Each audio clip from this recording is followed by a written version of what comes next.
Hello दोस्तों, Hindi mirror पर फिर से आपका स्वागत है। दोस्तों, आज के वीडियो में जो कंटेंट लेकर आए हैं, आपका पेपर सॉल्व कराने आए हैं हम। और ये पेपर बीए सेकेंड ईयर के स्टूडेंट्स का जो कल हिंदी का पेपर हुआ था, सेकंड पेपर, उसकी सॉल्विंग लेकर आए हैं। बहुत इजी पेपर था। जितनी आपकी तैयारी कराई गई थी, कुछ हमने लाइव क्लास ली थी। जो हमने लाइव क्लास ली थी, 2 ही लाइव क्लास ली थी, लेकिन लाइव क्लास में जितना भी कंटेंट मैंने आप लोगों को कराया था, जो स्टूडेंट्स हमसे जुड़े थे लाइव क्लास में, तो उन्हें भी ये चीज़ महसूस हुई होगी कि लाइव क्लास आपकी बहुत अच्छी गई थी और जो कंटेंट वहाँ पर पढ़ाया गया था, वहाँ से आपके बहुत सारे क्वेश्चंस बने हैं। सारे यूनिट में से क्वेश्चंस आए हैं। आपको जो टॉपिक बताए गए थे कि आपके महत्वपूर्ण टॉपिक है, वहीं से आपके क्वेश्चंस भी आए हैं। पैटर्न थोड़ा सा चेंज हुआ आपका, क्योंकि जो बीए फर्स्ट ईयर के स्टूडेंट्स थे, उनके जो व्याख्या आई थी, उनके व्याख्या में से क्वेश्चंस बने थे। आपकी अलग से इन्होंने व्याख्या दी। आपका इजी पेपर था। जो बीए फर्स्ट ईयर के स्टूडेंट्स थे, उनका थोड़ा टिपिकल पेपर था, लेकिन सिलेबस से बाहर उनका भी नहीं था।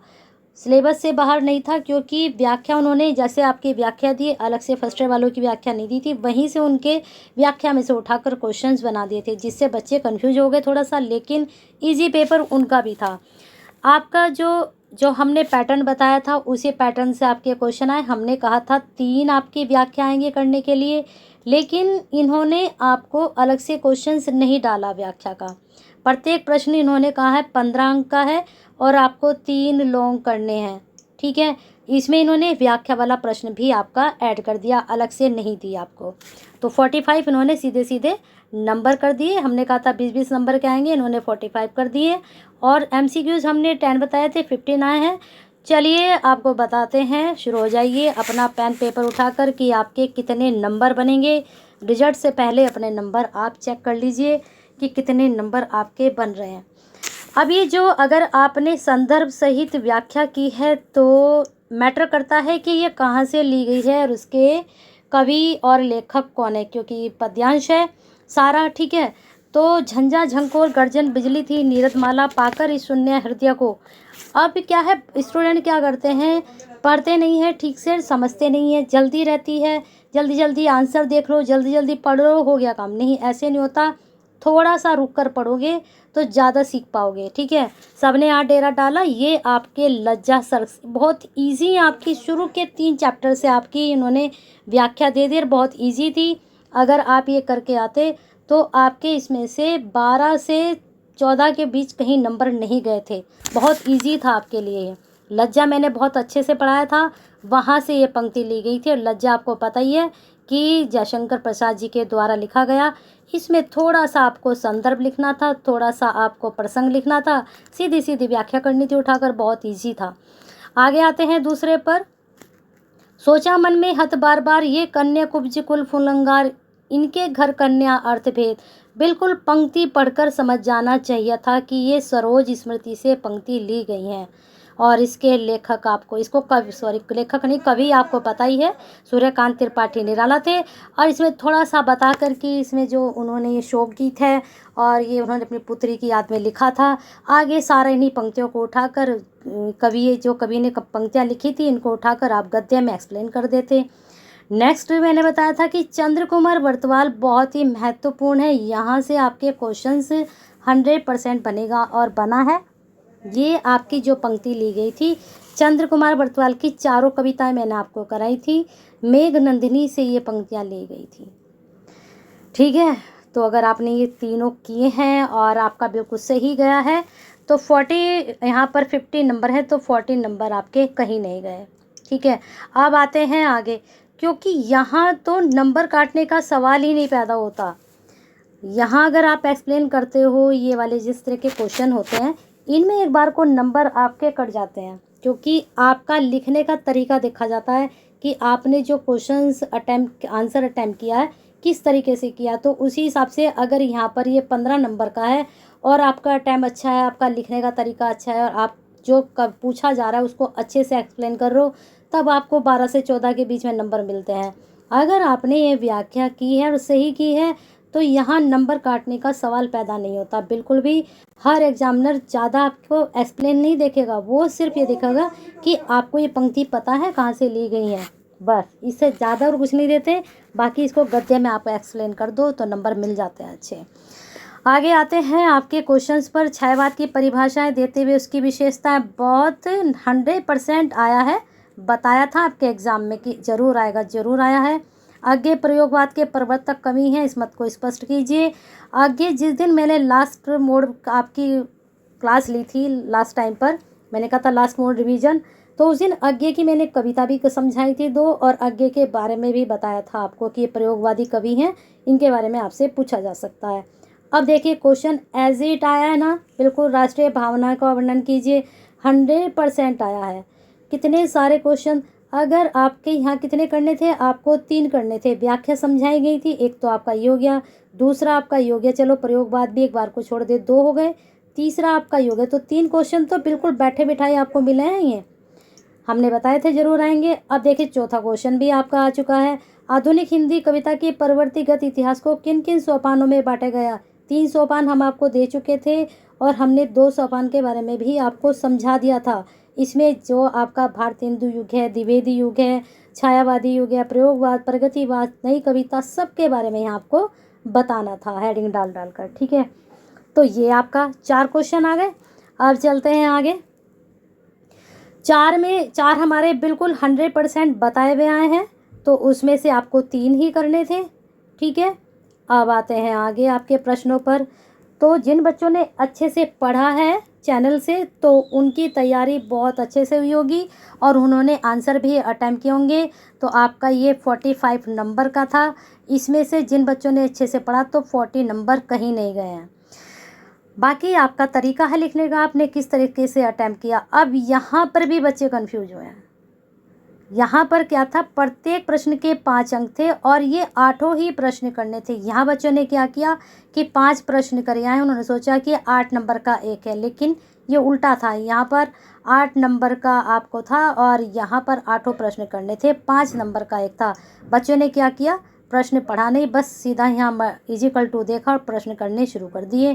सोचा 8 नंबर का है और 5 करने, लेकिन यहाँ पर आपको 8 प्रश्न करने थे और 5 अंक का एक प्रश्न था। यहाँ ध्यान नहीं दिया स्टूडेंट ने, बहुत बच्चों ने किया ऐसा।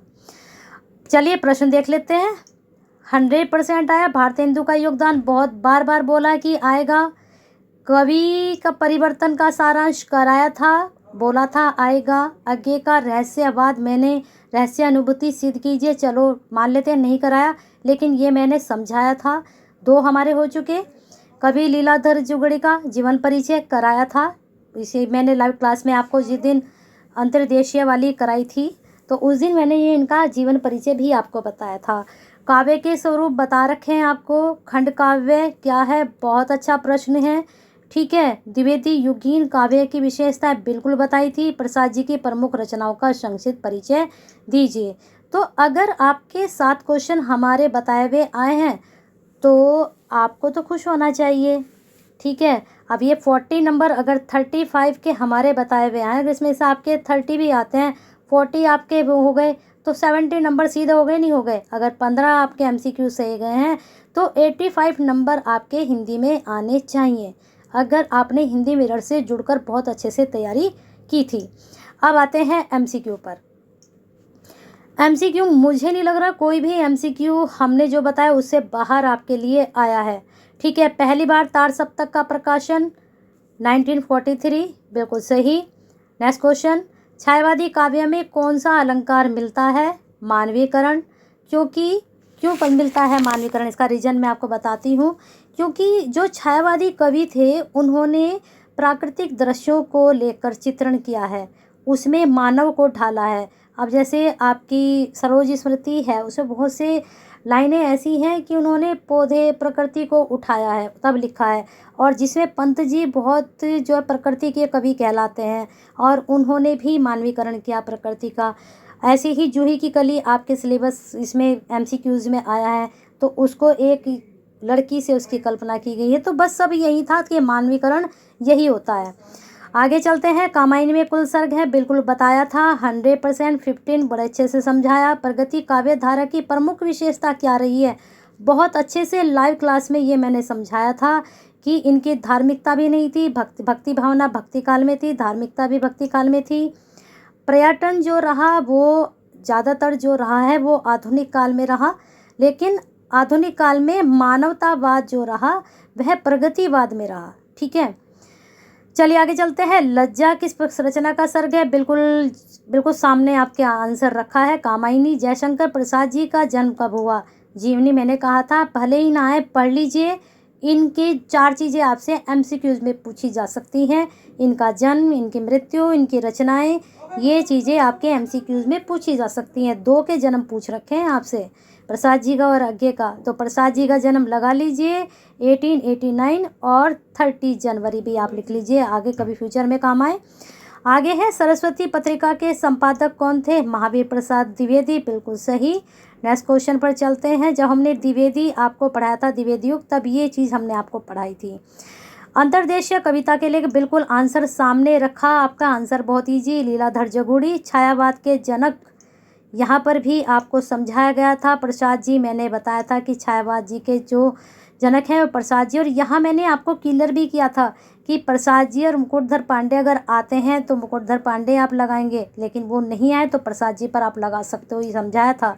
टिहरी वर्णन कविता, बिल्कुल कुछ क्वेश्चन तो एमसीक्यू में ऐसे रख रखे हैं, बिल्कुल अगर आपने सिलेबस पढ़ा है तो आप उसका आंसर आराम से दे सकते हो।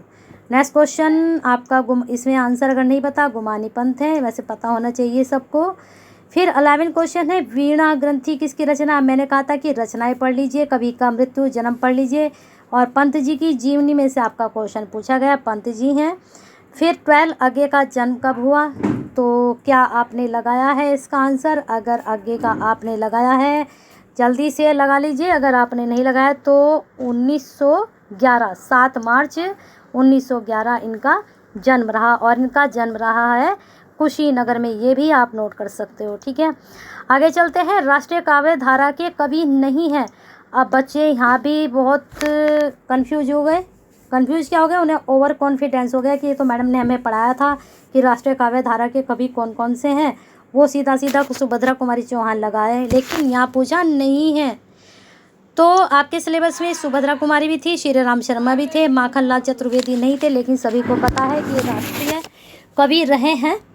तो जयशंकर प्रसाद जी नहीं है, वो छायावादी कवि हैं। ठीक है, तो वो नहीं है। चलिए आगे चलते हैं। आपके जूही की कली का प्रकाशन वर्ष, निराला जी की ये कविता है, प्रथम कविता भी इसको बोला जाता है, जो लिखी तो बहुत पहले गई थी, लेकिन ये प्रकाशित बहुत देर से हुई थी, क्योंकि इसको द्विवेदी जी ने मना कर दिया था प्रकाशित करने के लिए, तो बहुत टाइम के बाद ये प्रकाशित हुई थी, और टाइमिंग इसका रहा है 1922 है, लेकिन यहाँ ऑप्शन इन्होंने नहीं दिया है, तो आप इसको 1923 लगा सकते हैं।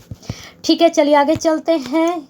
थोड़ा इसमें डाउटफुल है आंसर में, तो वैसे तो हमारी तरफ से तो 1923 है, लेकिन डाउटफुल है, इसके लिए हम क्षमा चाहेंगे। यह दीप अकेला नामक कविता है, बिल्कुल सामने आपके आंसर रखा है आगे। ठीक है, तो आपके 15 हो गए। तो 85 जिनके आए हैं कमेंट बॉक्स में ज़रूर बताएं कि मैडम 85 हमारे बन रहे हैं, तो उन स्टूडेंट्स के लिए कांग्रेचुलेशन। फर्स्ट सेकंड पेपर अच्छा गया, फर्स्ट पेपर आपका 15 है, तब तक आपको तैयारी 9 में एग्ज़ाम ख़त्म है, उसके बाद बहुत अच्छे से करना है। इस बार 85 आ रहे हैं, तो 95 इस बार हिंदी में लेकर आने हैं, हमें लेकर आने हैं, बार बार बोलना है। 95 आपके फर्स्ट पेपर में आने हैं। हिंदी मेरे से जुड़े रहिए, ऐसे ही सब्सक्राइब कर लीजिए, जिन्होंने नहीं किया बेल आइकन हिट कर दीजिए, और साथ में शेयर कीजिए उन स्टूडेंट्स के लिए जो आपसे ही सेकेंड ईयर के स्टूडेंट्स हैं, उन तक ये पहुंचेगी, तो आप उनकी केयर करते हैं, शेयर करते हैं तो, और एक लाइक तो बनता है आपका पेपर सॉल्व करवाने का, आपकी तैयारी कराने का। तो जितने भी स्टूडेंट देख रहे हैं लाइक कर दीजिए एक एक करके सब लाइन से, और कमेंट बॉक्स में क्वेरीज आ रही हैं पॉलिटिकल साइंस के पेपर की। तो अभी मैंने 3rd ईयर का अपलोड किया है, शाम तक कोशिश करती हूँ कि फर्स्ट ईयर सेकंड का फर्स्ट पेपर कर दूँ। कल मैंने फर्स्ट ईयर का सेकंड पेपर किया था, लेकिन आज मैं फर्स्ट पेपर की कोशिश करूँगी। तो बने रहिए हिंदी मिनट के साथ, अपना प्यार और साथ ऐसे ही बना के रखते रहिए।